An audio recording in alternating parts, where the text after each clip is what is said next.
우리나라에서 이 재생에너지 보급을 늘릴 대안으로 농촌 지역의 태양광 발전이 떠오르고 있는데요.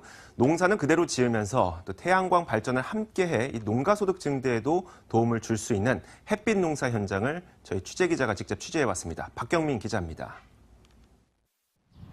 수확을 앞둔 감자밭 위에 태양광 발전을 위한 설비가 설치돼 있습니다. 논에서도 벼농사를 위한 모내기 준비가 한창입니다.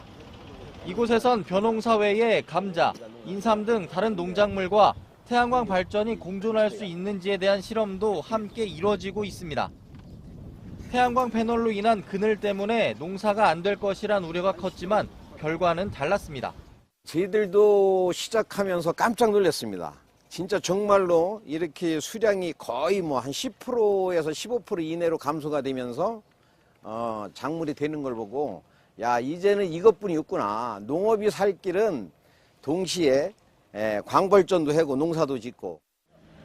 농작물 생산량은 소폭 줄어들지만 태양광 발전으로 인한 수익은 농한기 어려움을 겪는 농민들에게 큰 도움이 됩니다. 농경지 700평에 태양광 발전 시설을 하게 해서 100kW 전기를 생산한다면 월 농가 소득이 한 100만 원 정도 됩니다. 이는 작물 수량 감소에 의한 손실을 훨씬 보상하고도 남는 농가 소득이라고 생각합니다. 기존 태양광 발전 설비를 그대로 활용하는 것이 아닌 농업 피해를 최소화하기 위한 설비 개발도 진행 중입니다.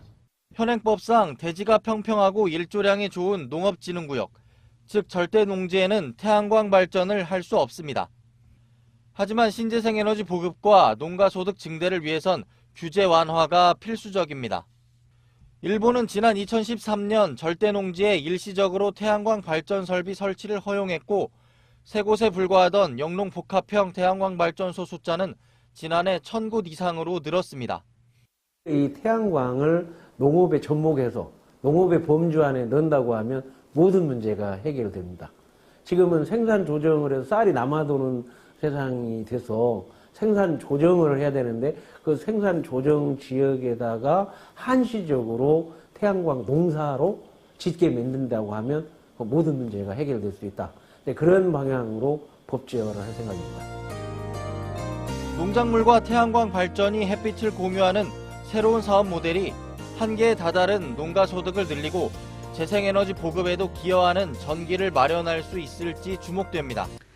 무분별한 산림 훼손을 막고 농가에 새로운 수익을 안겨준다고 알려진 영농형 태양광 사업. 이양진 여주시장은 기자회견을 통해 임야형 태양광의 문제점을 해결하는 방법으로 영농형 태양광을 확대하겠다고 밝혔습니다. 태양광과 관련된 것은 그렇게 그렇지만 아까 말씀드린 것처럼 여주의 면적이 서울시 면적보다 더 크고 태양광을 통해서 농촌의 이제 어떤 삶의 어떤 성장 동력으로 만들겠다. 영농형 태양광 사업은 농지 위 4m 정도의 철골 구조물에 태양광 패널을 올리는 방식입니다.